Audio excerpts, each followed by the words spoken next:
Everything we do as individuals affect society. So we're so many people in HSBC. It's 260,000 employees.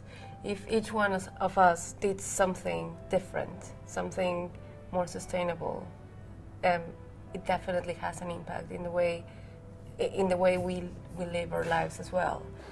We have millions of customers in the retail bank, commercial, in all our businesses, where we can influence their practices, and as a major contributor to society, we have the opportunity just to express appropriate opinion in a much wider debate.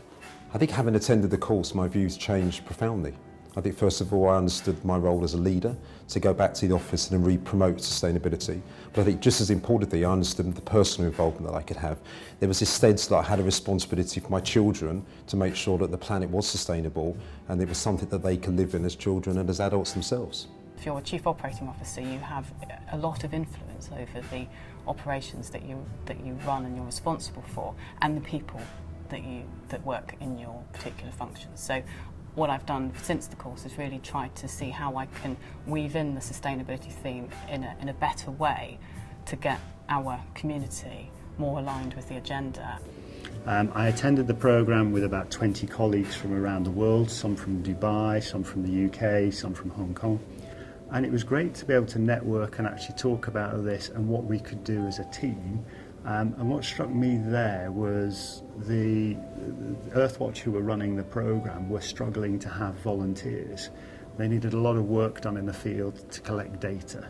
And it's a case of trying to marry up the fact that they needed resources and I lead a large team of people. When I arrived in Hong Kong, having come out of London where everything was about recycling, every floor, you couldn't put something in a bin without thinking about which bin it went in, arrived here on level 8 and there's no recycling.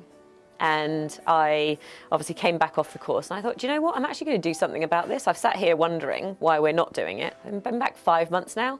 The whole of level 8, 9 and 10 are now all moved to recycling floors, supported by all of the other departments and business areas as well. The received wisdom is, well, less paper is good. Let's all move paper to digital. Let's not have statements going to customers. Let's not print paper posters. Let's instead have light boxes in branches which are digital. And actually, as you get under it, you may question, well, paper grows back. It's a tree. You can plant another tree. If you use FSC paper, that's from a sustainable resource. But if I'm running a light box in a branch, the electricity is coming from coal that isn't coming back. So there are complexities, which I think the SLP helps you realise that there are complexities. It doesn't tell you the answer, but it does give you more context to go and find the answer.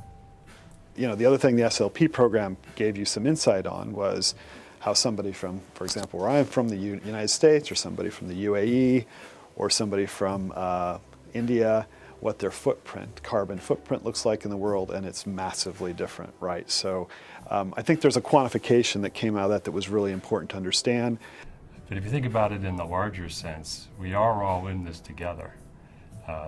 We are in this one container, this one planet, and we have to work together to keep it maintained and sustainable. There's an expression that's going around now that there is no plan B. And I think that's very appropriate here. If we don't work together to maintain the planet, there is no plan B.